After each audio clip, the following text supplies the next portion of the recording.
Ride along each week as we share proven strategies to strengthen your business, energize your team, and create the business success you've been dreaming about. And now, here's your host, Rich Allen. Is your team your greatest competitive weapon? Welcome to the Ultimate Business Tune-Up Podcast, where our one and only goal is to help you tune up your business so you can have the long-lasting success and fulfillment that comes from owning a solid, profitable, and sustainable business. Each week we dive deep into a single topic related to improving your business, improving your team engagement, or improving your relationship with your customers. This week I want to talk about the power of transformation, and specifically, the power that comes from transforming the individuals who work for you into a team of people who are your most powerful competitive weapon. That's why my question for you this week is your team your greatest competitive weapon? If it's not, then perhaps you should grab a cup of coffee, get out your pen and notepad, and focus the next 10 minutes or so on this important message. While I don't want to overhype this particular podcast episode, I do think there are some golden nuggets in this week's message to business owners. Let's dive in. We're all familiar with the claims of transformation that we hear from weight loss supplements or one-of-a-kind diet programs. They're everywhere on our social media feeds and in the commercials we watch on TV. It's no surprise because the global weight loss and weight management diet market exceeds $175 billion in 2022, and it's expected to grow at a compound annual growth rate of over 8.5% over the next 5 years. Those are crazy numbers for sure, but what that means is that people around the world long for and seek out personal transformation, and they're willing to pay big bucks to get it. So what if I told you that I had a simple 4-step process that could help you transform your current group of employees into a powerful, competition-crushing competitive advantage for your business? How valuable would that be to you and your business? It may not be worth $175 billion, but I bet it's worth the 10 minutes of your time I'm asking you to focus on it right now. You see, most businesses are running on the fumes of tired, unmotivated, distracted, and often disengaged employees, and their financial results clearly show it. We're watching banks go through default because no one's paying attention to the details of their risk profiles.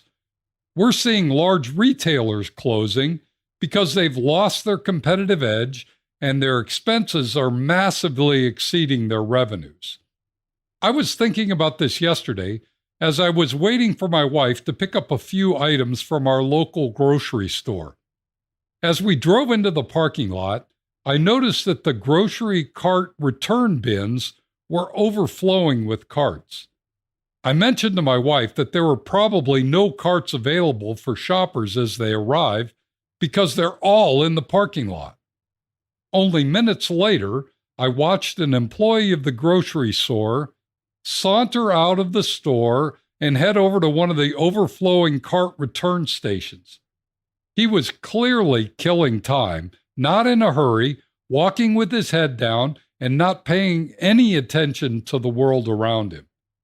As he got to the returned cart area, he slowly pulled together 3 carts and began to slowly, deliberately walk back into the store. I was struck by a couple of thoughts. Why did he seem to be so tired? Was it the end of a long shift? Why was he walking so slowly without any sense of purpose or goal? And what I was mostly thinking was, why did he only get 3 carts when he could have easily put 8 to 10 carts together without much effort? By the time he returned the 3 carts to the front of the store, I counted at least 12 new customers who walked into the store, probably each looking for a cart to use for their shopping. I can only imagine the frustration that each of the shoppers had as they waited to snag a cart from a shopper who had just finished shopping because there were none available as they walked in. And I didn't have to wait long to hear how frustrating it was, because when my wife finally returned from the store, it was the first thing she said, with total frustration about her shopping experience. This type of thing happens every day at many businesses across our country, and sometimes it feels as if there's no way to change it. It has become what we tolerate, and we think we must put up with it when hiring employees today. But I don't think that's the case. In fact, it makes me think of the one organization on this planet that has a proven track record of being able to transform a lazy, uninterested, unskilled person into a rock-solid, high-performing employee. Which organization is that? It's the military. Think about it. The military is perhaps the only organization that has been successful across generations of taking someone who has little to no skills and shows little to no interest and turning them into part of the strongest fighting machine on the planet. So just how do they do that? What are they doing that perhaps we as business owners should consider doing more of in our businesses? I believe there are 4 specific things that the military does to transform people from just average citizens into a powerful, unified force. And for the record, I'm not just making this up.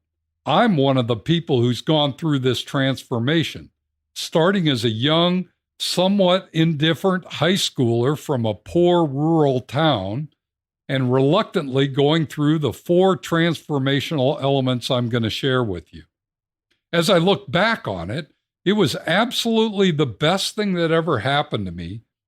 And I think it's time for business owners to step up and take their employees through these simple yet powerful elements to transform them into high-performing, highly engaged teams that will kick the pants off their toughest competitor.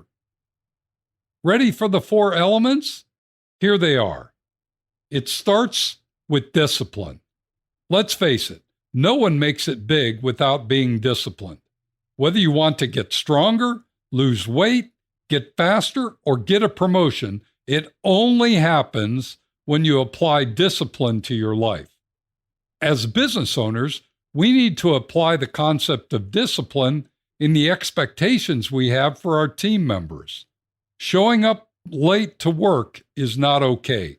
Being out of uniform, whatever that is for your business, is not okay. Talking trash to a team member is not okay. Doing personal business while on the clock is not okay. Leaving the work area a mess at the end of your shift is not okay. Truth be told, we've gotten way too soft in many cases. We've exchanged acceptance for discipline. And until that changes, we'll continue to get what we tolerate. The military was exceptional at this. While I didn't like it at the time, I learned what it meant to be buttoned up. There were no exceptions. It all started with discipline, from wake up to lights out. And I see it from time to time with some businesses today, and those that expect and require discipline are always the best at serving their customers.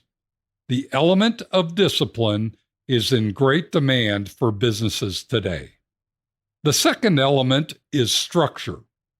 In the military, it's known as your chain of command. Everyone knows what it is, and everyone knows that you respect it, no questions asked. It solved a lot of questions and kept everyone focused on what mattered most, the mission of the organization. But in business today, we seem to be obsessed with not having any structure. We've gone so far as to eliminate the organization chart or flatten it to the point that it has no meaning. And as a result, we're not sure who's responsible for what. And if no one's responsible, then no one can be held accountable. But the sad part is, when we allow this to happen, the customer is the one who pays the price. They're the ones who get less than excellent service because there's little to no structure and no one's assuming the responsibility for the outcome. I tend to find that entrepreneurs especially don't like structure. It's a dirty word for many of them because it's not their nature. They prefer the free-flowing, creative approach to business. And while that may work for them personally, it's not the best when they want or need others to run the business or engage with the customer. That's when structure is especially important. Discipline, coupled with structure, allows a business to perform remarkably well, whether the business owner is present or not. The third element is simplicity. This is something that the military truly excelled in. I've always been amazed that in the military, someone with no formal knowledge or training could successfully do some of the most difficult and technical jobs. Why? Because they broke down the assignment into simple, step-by-step tasks.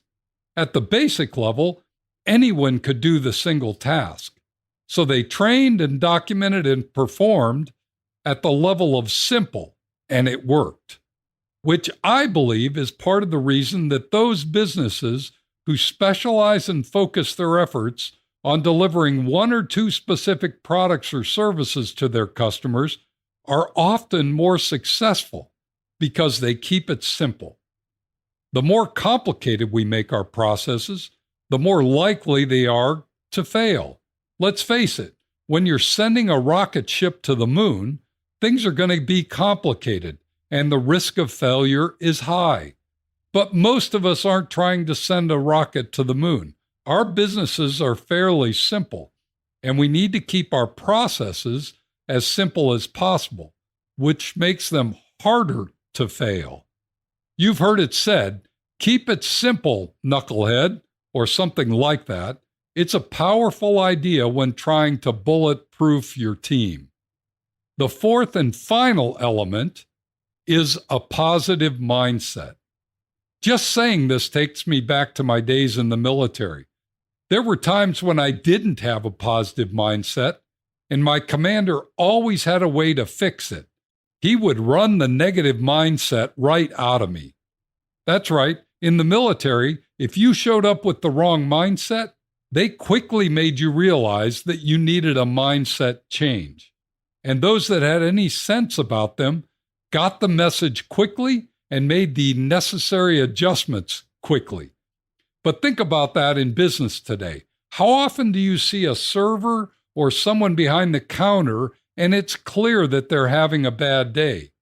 They have a sour disposition and they do the basic minimum to get rid of the distraction. Take care of the customer. Yet as business owners, we all too often look the other way and don't require our team members to show up with a positive mindset. In fact, many business owners themselves show up with negativity all over their face. How can we expect those on our team to be positive if we aren't positive ourselves? We can't. But it is possible to show up every day with a positive mindset. And as business owners, we must do what it takes to show up that way every day without exception.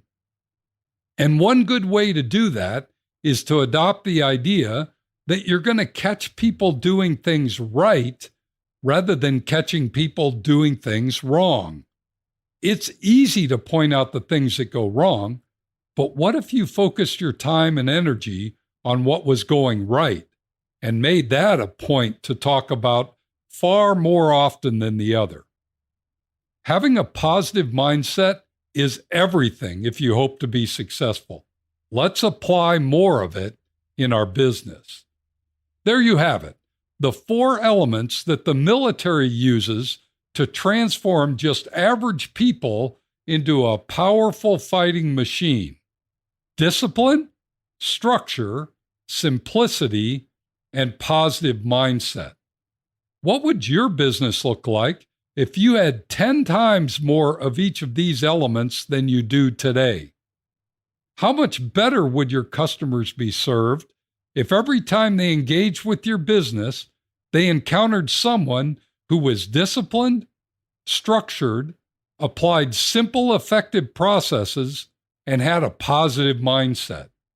Let's incorporate these into your team building tool set and watch your team crush your toughest competition. As always, if you have specific questions or would like to bounce around some thoughts on this topic, please don't hesitate to reach out and ask. I know that making these kinds of changes comes with some significant challenges and risks, but I truly believe the reward is worth the effort. And do me a favor, share this podcast episode with your fellow business owners, particularly those that you think could use a little more discipline or structure or simplicity or positivity in their business. Trust me, they'll thank you for the recommendation. Thanks for joining me today. Be sure to tune in next week when we're going to discuss 4 critical financial documents. You won't want to miss it. Meanwhile, if you have a question, suggestion, or would simply like to connect, shoot me an email at rich@tourtoprofit.com. Now go make it a great week, and whatever you do, ride hard. Thank you for listening to the Ultimate Business Tune-Up. Make sure you subscribe so you don't miss any future episodes. In the meantime, find more resources at tourtoprofit.com and connect with Rich by sending a message to rich@tourtoprofit.com. Until next time, ride hard.